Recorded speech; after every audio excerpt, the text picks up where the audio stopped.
Good morning, everybody. Again, we'll be in Psalm 119, starting at verse 97. I'm going to flip over and follow along.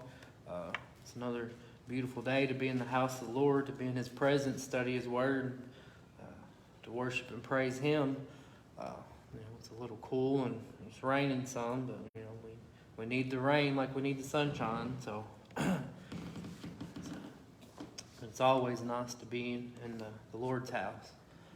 So again, we'll go ahead and get started. Psalm 119, verse 97. Oh, how love I thy law. It is my meditation all the day. So this word that we have here, this Bible, this truth, the Lord's law, we need to love that. We need to think about it constantly.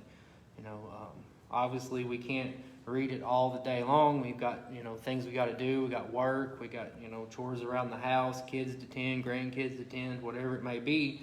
We can't always be constantly reading it, but we can meditate on what we have read. Take time every day to read something and then keep it in your mind, keep it in your heart. Meditate on it, think about it. Let it change you. Let it, draw you closer to Him. Let it make you more like Christ. This word, it's very deep.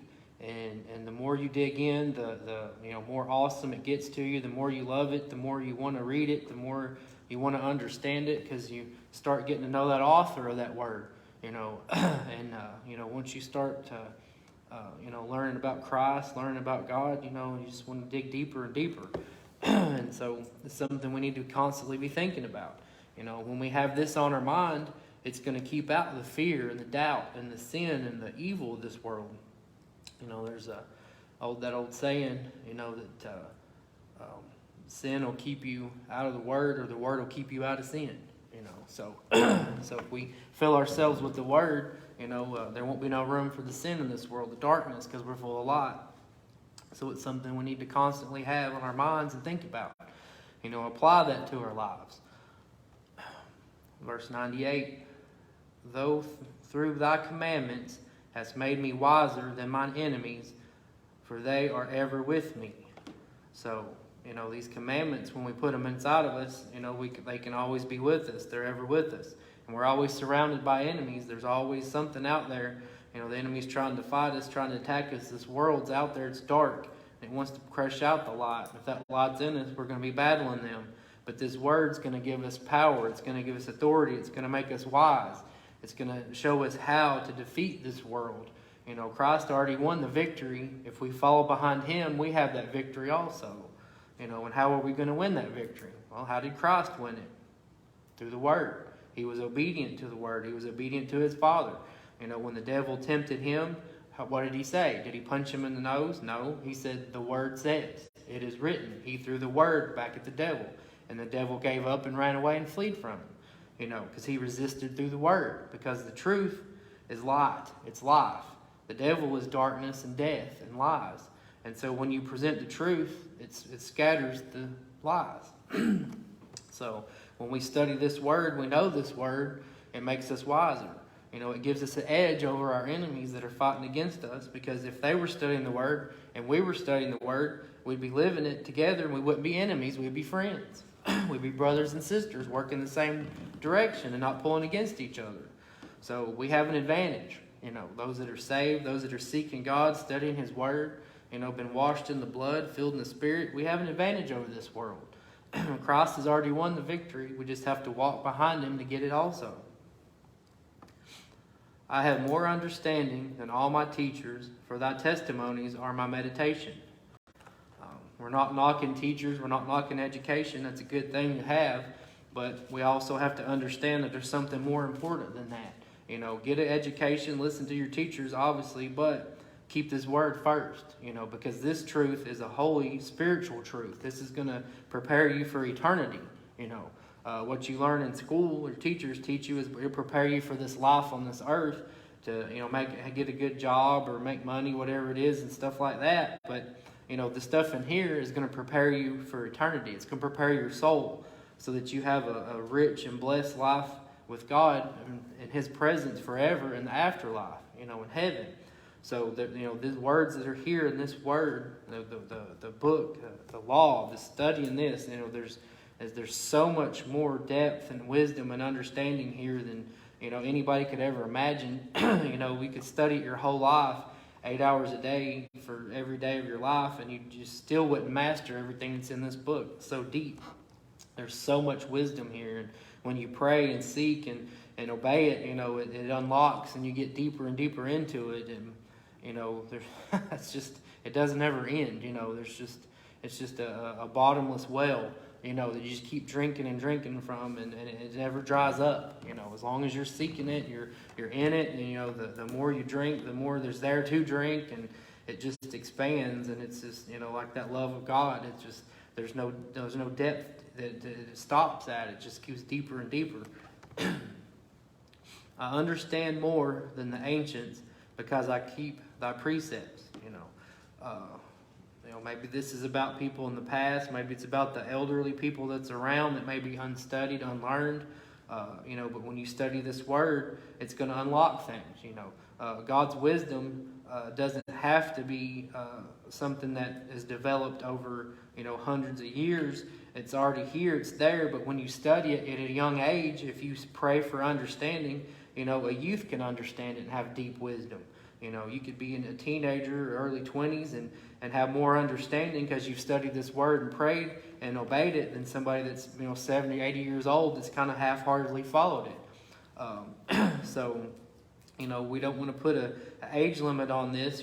Somebody that's fully sold out to the Lord, that's studying His Word, that's seeking and understanding, praying for understanding, and being obedient, can have a deep understanding.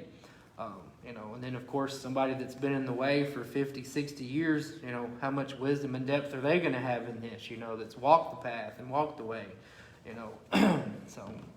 But the more you study, the more you seek, the more you'll have and the more you'll find. God's not in a tricking business. He's not going to hold back anything from those that are seeking Him wholeheartedly and being obedient, following His way. He's gonna unveil this to you. He's gonna reveal this, and you're gonna understand. He's gonna bring you in and draw you closer. 101. I have refrained my feet from every evil way, that I might keep thy word. All right. Well, what does this mean? That means that you don't go seeking trouble. You don't go places you shouldn't be. If there's a situation where there's people doing wrong, you don't run to it. You run away from it. You keep yourself separate from this world. You don't go follow the bad places. If there's a place you shouldn't be, you don't go there. If there's places you should go, you do go. Obviously, sometimes God may call you to go into a situation. But He's going to prepare you for that. But you don't go in to situations that could be dangerous to you unless you're led that way. You see that there's evil, you see that there's sin, you keep away from it and avoid it. Unless the God specifically calls you to go there to do something about it, and He's going to use you to help somebody there. But, we're going to refrain from seeking out evil things and not doing those things. We're going to keep our feet clean. We're going to keep our hands clean, our heart clean, our mind clean. We're not going to go after things that we know are wrong. We're going to seek the light, not the darkness. I have not departed from thy judgments, for thou hast taught me. All right, well, the things that we learn, the things we know, we apply those things. We put them in our lives. We have an understanding, there's a understanding there when we get close and He's revealed something to us. Sometimes He shows us things like, hey, this not necessarily be wrong, but you could do a little better. You could get a little closer. We understand those things and we seek Him. We get a little bit closer, and it is a very straight and thin line to walk. Broad and is the way to hell, but to heaven it's a straight and narrow way. So we want to get close, and we want to seek close, and we want to apply what we know to our lives. We want to share that with others and help them along the way. That's why we come together, to lift each other up and strengthen each other. How sweet are thy words unto my taste, yea, sweeter than honey to my mouth. So again, this word, when we understand what it is, it's a reflection of God. It's showing us who He is. It's showing us, who His Son, Jesus Christ, is. It teaches us, we can see where we were and where He's brought us from and where He wants to take us. And that's going to be sweet, to speak these words, to read these words, to have these words, in our hearts and in our minds. And, it's going to be sweeter than honey. And when you get close and you see that, when you realize how cold and bitter and dark the sin is, and then you see how warm and bright and loving and peaceful that the Word is, then, you're going to seek that and want that, 104. Through thy precepts I get understanding, therefore I hate every false way. So when you see the truth, then you also recognize what lies are and what the false ways is. So the closer you get, you're going to start hating the false ways. Well, I've thought about that for a while, and I'm like, well, everybody is going to, obviously be against, like murder and stealing and all these big bad things that you see out there. It's pretty obvious that. But this says every false way. So when you're started on this path and you're seeking the light and you're wanting to get closer, you're wanting to be more Christ-like, you're going to start disliking things that are just maybe not as good as it could be. Some of these things, might not necessarily be bad, but there's a better way. And you want to get closer, So you start looking at things like, well, this is distracting me from my journey, so I need to cut this off. And I'm not going to tell you that you have to give up all your hobbies and all that kind of stuff. That's not what I'm saying. But, we need to search ourselves and see, is there something that's keeping us away from God? Is it keeping us away from spending time with Him? Is it keeping us away from praying? Is it keeping us away from reading the Word? Is it keeping us away from being in church when we're supposed to be here? Those things may not be bad on themselves, but if they take us away from the path that we're on and we lose focus from God, maybe that's a false way, and we need to look at cutting that out. Pray about that and seek Him with all that we have. Because the closer you get, the more narrow and straight that way gets. And we got to, cut some loose baggage sometimes and cut out some things to draw closer. And but there's a joy and there's a peace in that. There's things in my life that I never thought that I would have had to give up. But, I thought that I never would, and maybe I never would need to. But then when I did, Lord said, hey, see if you can just drop this and see what happens. And I got a little bit closer, and I realized, what? That was a heavy load I was carrying, didn't even realize it. And there was a freedom in letting things go. There's a peace in letting some things go. And, I'm not saying that everything's bad that we were doing, but, if there's a closer way and He shows you, you should want to take that to seek Him, to get closer to Him. 105. Thy word is a lamp unto my feet and a light unto my path.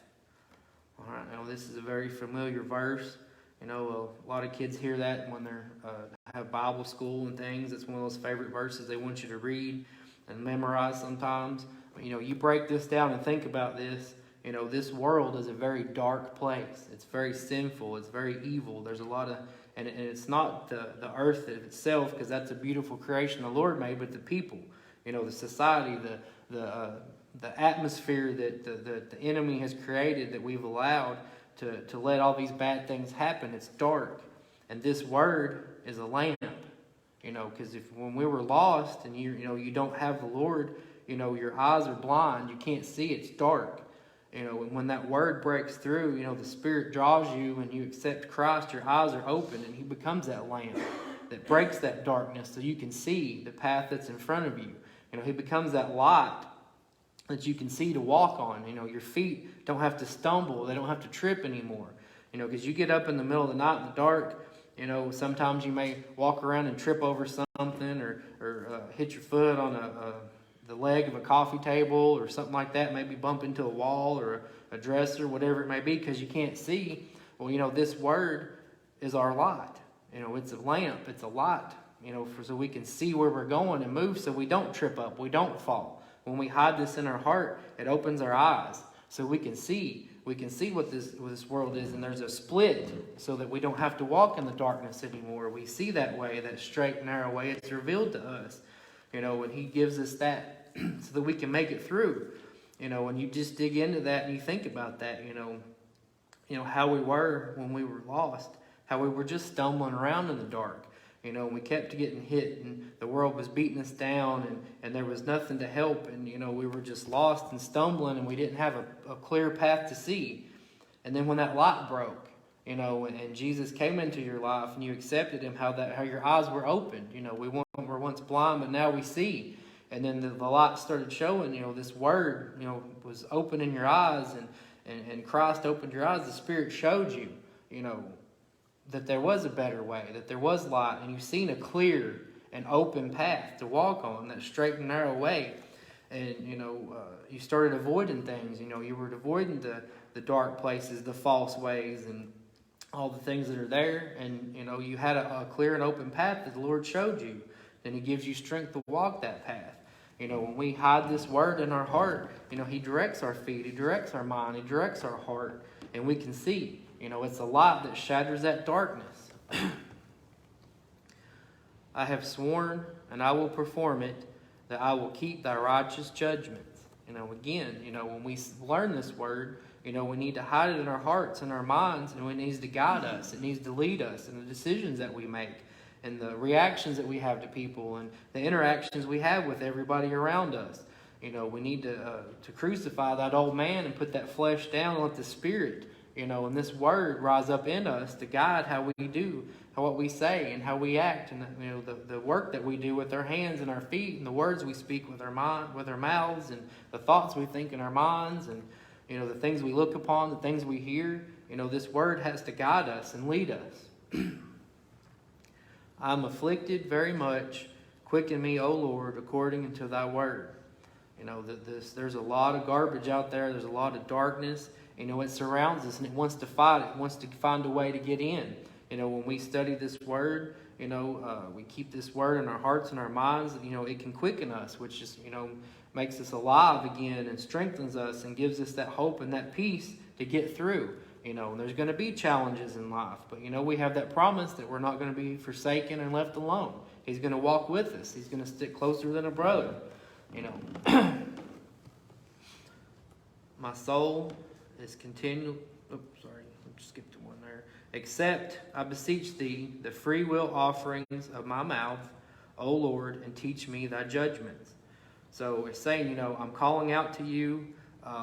You know, I just crying out to the Lord and saying, you know, I'm praising you, I'm worshiping you, I'm giving you that praise that you deserve from my mouth. Please accept that. Understand, you know, that I'm seeking you, and, you know, draw me to you. Teach me your word. Give me an understanding of what this word says. You know, help me to understand, because I want to get closer to you, because this word reveals who you are. And, you know, when we love this word and we love that author of this word, you know, and we seek it with our whole heart, and we seek for understanding, he's going to give that to us, because he's going to reveal more and more of himself to us.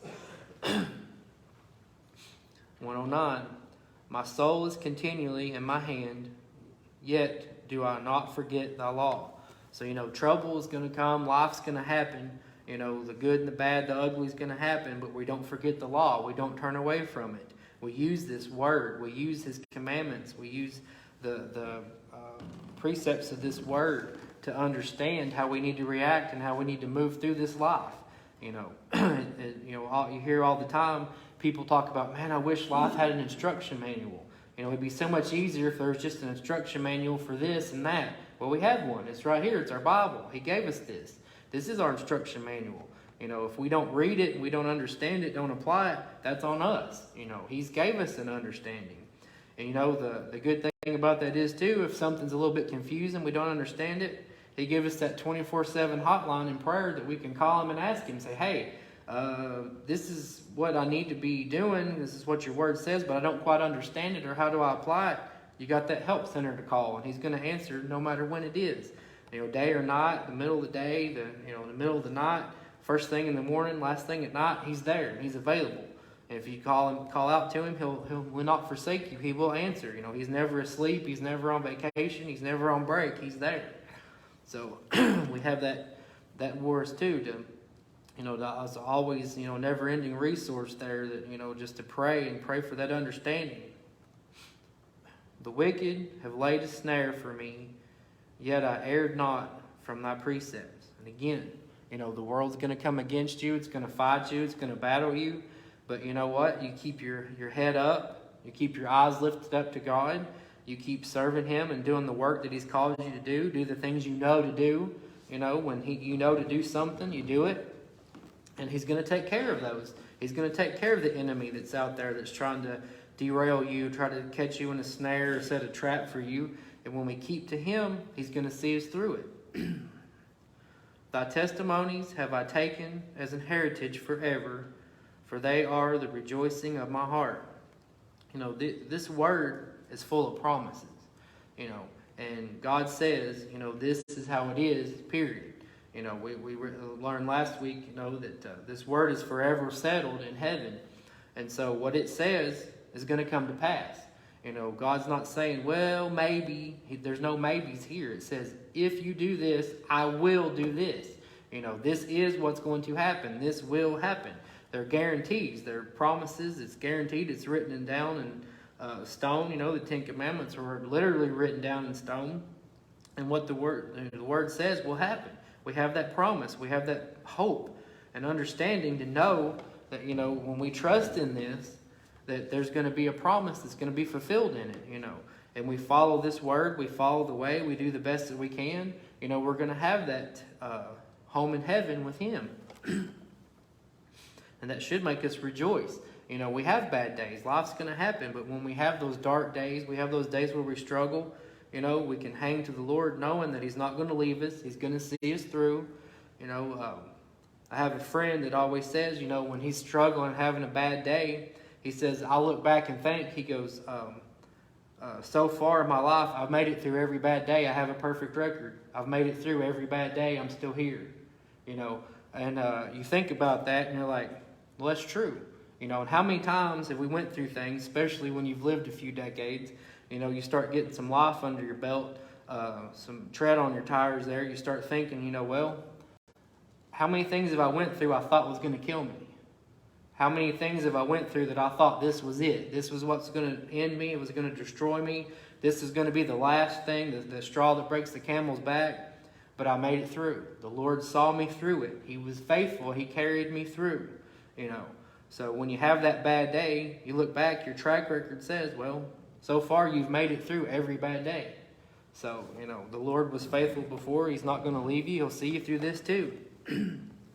So there should be that peace there. You know, I have inclined mine heart to perform thy statutes always, even unto the end. So again, you know, we have to turn to this word with our whole heart, to hide it there, to keep it there, to use it, and understand that we're not going to let go of it. You know, that it's something that we're going to, you know, cling to. We're going to hang right in there with, and it's going to, you know, even all the way into the end. You know, and when we hang on to this, we stay on that straight and narrow way. We stay under the blood of Christ, and we're, you know, being obedient to the Spirit and the Word, what God's called us to do, up until we take that last breath. Well, He's going to take our soul home to heaven with Him, you know, and that's what we, you know, we've got to fully sell out to, and to love Him enough to do that, to follow Him, and to always keep Him first. I hate vain thoughts, but thy law do I love. So again, this is going back to that truth and lies, you know, vain thoughts, things that are not necessary, things that may be distracting, things that may be lies.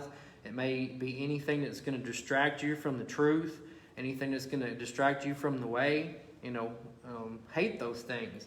You know, keep away from those things. You know, when you hate something, it's the last thing you want to be around. It's the last thing you want to be involved with. You know, it's something you're going to avoid at all costs. Let's avoid the evil. You know, and then love the law. You know, but thy law do I love. So that's, you know, you love something, you can't get enough of it. You want to be around it all the time. You know, the more you have of it, the more you want. You know, when we study this word, that's what we need to be doing. Understanding that this law is going to help us. It's going to, you know, this word is going to help us. It's going to teach us. It's going to draw us closer to Him. It's going to give us strength. It's going to give us peace. It's going to give us joy. You know, and that obedience, walking in this word, because it reveals more of Him to us. You know, and that's what we should all be desiring, to be more like Christ. Well, we have to understand Him to be more like Him, so we read this word. If we want to get to see the face of God, and he says the pure of heart will be able to do that, well, how are we going to do that? We're going to go through this word. We're going to understand this word. We're going to live it. We're going to apply it to our lives. We're going to love it. We're going to hate the sin. We're going to love the truth, and we're going to seek the truth and keep walking towards the light. Thou art my hiding place and my shield. I hope in thy word. That's another thing. There's been so many times where there's been troubles, trials, things have come up. There's a peace in reading the word. No matter what you've been through, if you seek it in the word, there's the answer. I said earlier that this, the Bible is an instruction manual for life. No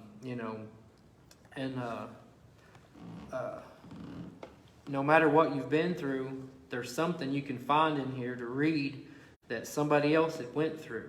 We look at Job and all the suffering that he went through, and he hung on to the Lord, and he never gave up. He wouldn't turn away from God, and he was rewarded for that.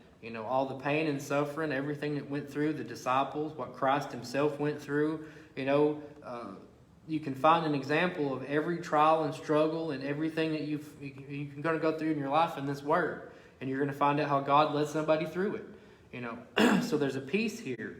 There's a hiding place. We can go hide in this word for a while, steal away, study it, pray, spend some time with that author in prayer, and he can help us. He can shield us. He can give us that peace and joy, and that hope that that there is going to be a better day coming. 1:15. Depart from me, ye evildoers, for I will keep the commandments of my God. And again, this is that we're in this world, but we're not of it. We can hate the sin but love the sinner, but that doesn't mean that we go and do the sin and things that they're doing with them. We have to be separated from that. We can talk to them and say, hey, I understand, that's what you're doing, that's where you're going, but I can't do that anymore. That's not who I am. I've been changed. Jesus Christ saved me. He made me a new person. The Spirit regenerated me. I'm not my own anymore. I sold myself out to Christ, and I've died out to this world, and I'm living through Christ. He died for me, so I'm going to live for Him. So I can't do these things anymore. So you separate yourselves, and that doesn't necessarily mean you have to cut everybody out of your life, but you have to cut out what they're doing.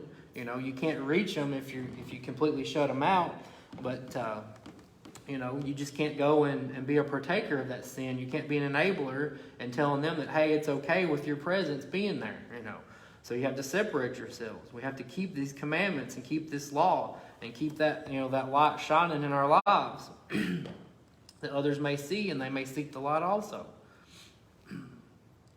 Uphold me according unto thy word, that I may live, and let me not be ashamed of my hope.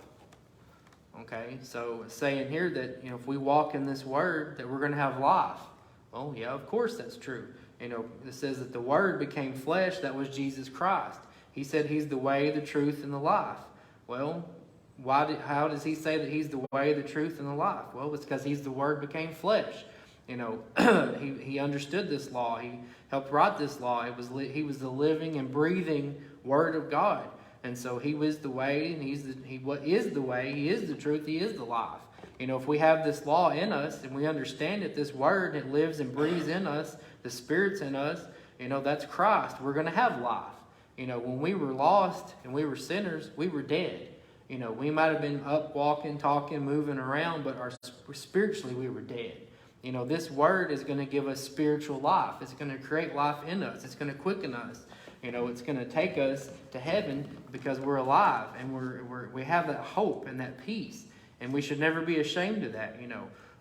There's going to be times and situations in your life, when you're in school, maybe you may be the only professing Christian at school, or maybe at work, or wherever you may be, hanging out with some of your friends. Maybe you're the only one. And, maybe they're going to rib you sometimes. Maybe they're going to make fun of you. Sometimes, this world, that it makes fun of things it doesn't understand. And so, sometimes the world's going to try to shame you into giving up and quitting. But there's nothing to be ashamed of. We've been changed. We've been set free. Maybe people try to bring up your past and try to throw that up in your face and say, well, you did this. It's who you're always going to be. That's a lie. because we're made new. We're created new. When we accept Jesus Christ, we repent and we cry out to Him. We're covered in that blood. All that's washed away. We're made new. We don't live in the past. We live in the present. Where we used to be doesn't have to be where we are now. When we turn away from this world and the darkness and sin and we turn towards the light, we're made new. So we don't live there anymore. And that's what, you can remind people of that when they say, hey, remember when you did this? No, I forgot all about that, just like God did when I repented of it. It's like, that's not where I live anymore. This is where I am now. And move forward, because we have hope. We have peace. And we have to forgive ourselves too. Sometimes that's the hardest part, to forgive yourself. But there's no shame in God. There's no shame in Christ. When you're renewed, you're washed, you're regenerated, you're a new person, you're a new creature. You've made brand new. He's washed you clean and made you whole. Walk in that hope and that peace and that joy in Him. Hold thou me up, and I shall be safe, and I will have respect unto thy statutes continually. Again, when we're seeking Him, we're following His word, it's going to strengthen us. It's going to hold us up. He's going to be there. I read one time, I thought it was funny. It says that it's interesting. It's just a peaceful thing when you dig in and think about. It said that the Bible is the only book you'll ever read that the author will always be present as you read it. And you think about that, and you're like, well, while I'm studying this word, this word is God. It is Christ. It is the Spirit. And when you're reading it, they're going to be present because they're there. They are the word. That's all tied together. And so when you read this, that should give you safety and peace, and you respect these words. He's going to be there. He's going to be present. It's going to, affect you. It's going to change you. It's going to give you that peace and hope that you're looking for. When the world's dark and cold, it's going to be light and it's going to be warm. And then you hide this word in your heart, that there's going to be that holy fire that fires up in you. Like it talked about the fire shut up in my bones. Well, that's what this word is, and the Spirit. That's what can happen when you study this word and keep it and hold it. It's going to hold on to you. It's going to carry you through. Thou hast trodden down all them that err from thy statutes, for their deceit is falsehood. And again, if you're not walking in the truth, you're walking in lies. And you're walking in error against this word, then you're an enemy of God. And at some point, He's going to give you the chance that you need to turn. And at some point, He's going to give you over to a reprobated mind. And if you're an enemy of the Lord, He's going to cut you down. They're going to be trodden down. They're going to be judged for their errors.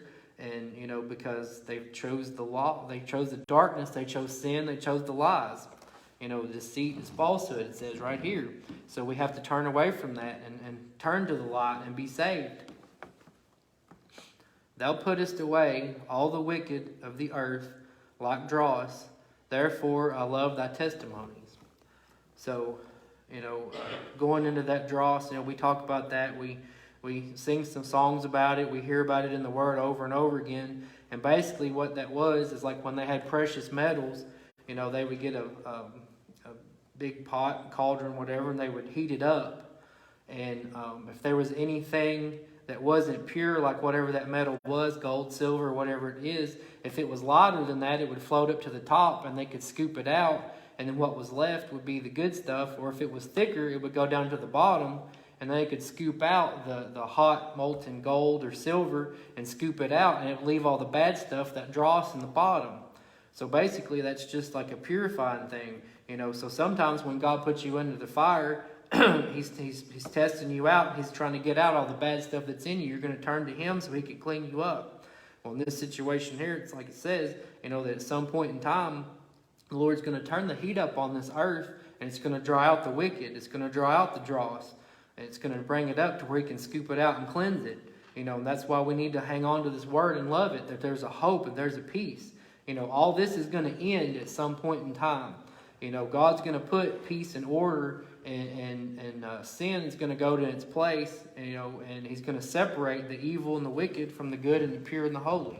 Those that are born again, or through His righteousness, are going to be made holy through the blood of Jesus Christ. And those that have rejected Him are going to be stuck in their sin. They're going to be separated.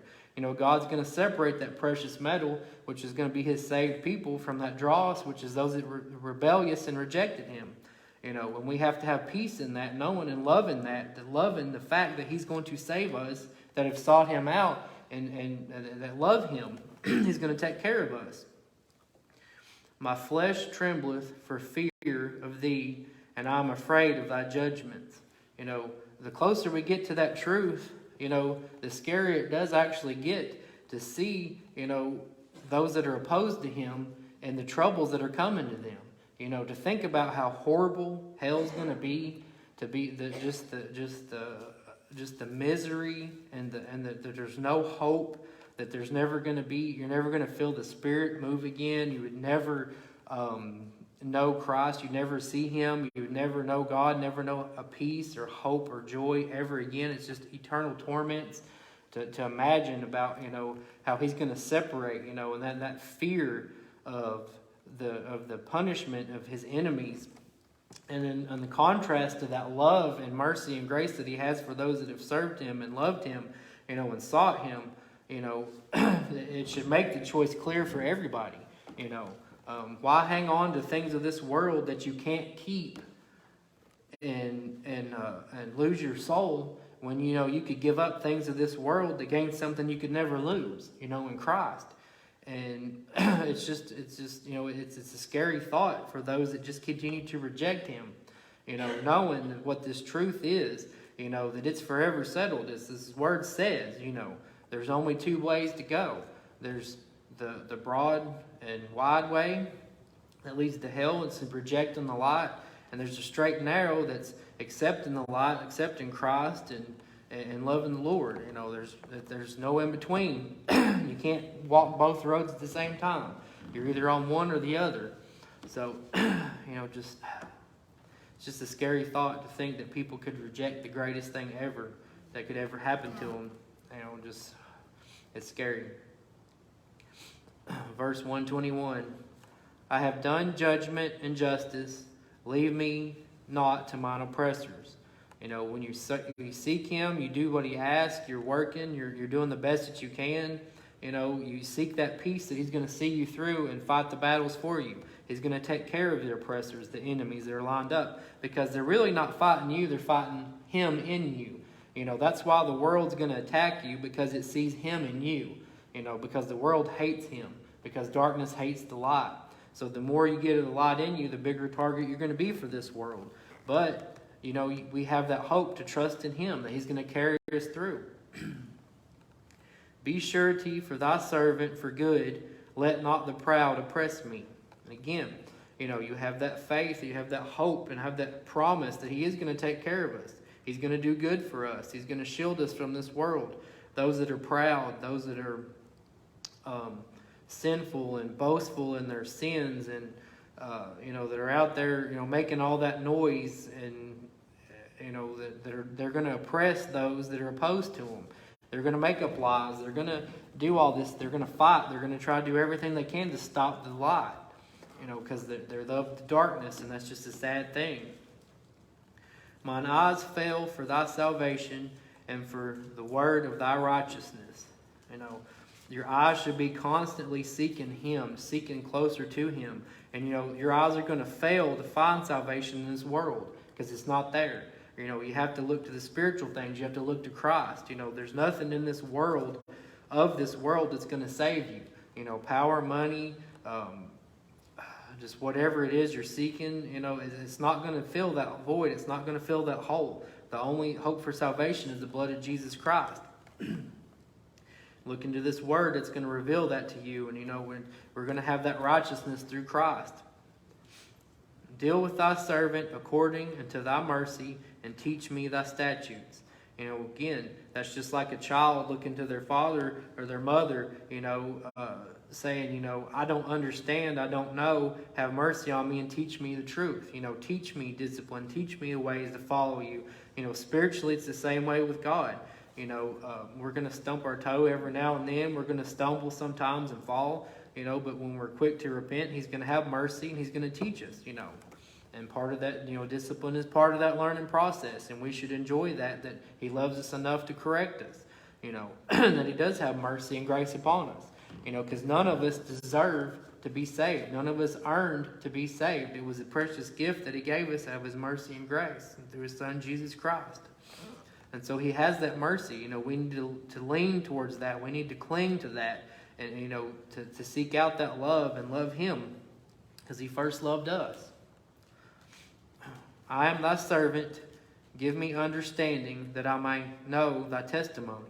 Again, seek him out, ask him, tell him to show you. Give me understanding, give me knowledge, give me wisdom. Help me understand this because it's you. I want to know you. I want to know more of you, and this word is how I do that. Praying, seeking, being obedient. You're going to have more of this revealed to you. He's not going to hold anything good back from us when we seek him with our whole heart. It is time for thee, Lord, to work, for they have made void thy law. Well, if that doesn't sum up the time and place we're in now, what does? You think about this verse. We're crying out for the Lord to come and to straighten out this mess that we're in. And literally, they're making laws that are against the word. They're saying that, we have to respect difference of opinions on people, that different lifestyles and things that they're doing that flies in the face of the word. We shouldn't hate those people because they're lost and they're confused, they're in the darkness. But that doesn't mean that we condone the things that they do. And just because man makes a law that says it's okay, if it's contrary to this word, it's not okay. We, like I said, we don't hate those people. We just hate that the sin and the void that they're in, that darkness that they're in, and we have to pray for them and try to live the best life we can and let our light shine, hoping that they'll see the truth and turn back. But the time is drawing near, and the Lord's going to come back and he's going to correct all these things. And all these people that are out there and like, well, I can live this way because there's a law that says I can. Well, if that law doesn't line up with what's in this word, it doesn't matter. God's word is the final say on everything, and he's going to have his final say. But, there's just so many things out there now that man has tried to override this word and to make laws and say that it's okay and it's not. And, we just have to keep praying, Lord, come quickly, help people to see before it's too late and live the best life we can for them, but just keep crying out for him to move and to help those people. It's just a scary time right now for so many people that are just clinging to the darkness and refuse to come to the light. It's a sad thing. Therefore, I love thy commandments above gold, yea, above fine gold. Having money, having wealth, whatever it is, having things is not bad. But if you love them and worship them instead of God, they are bad. Money is not, in itself is not evil.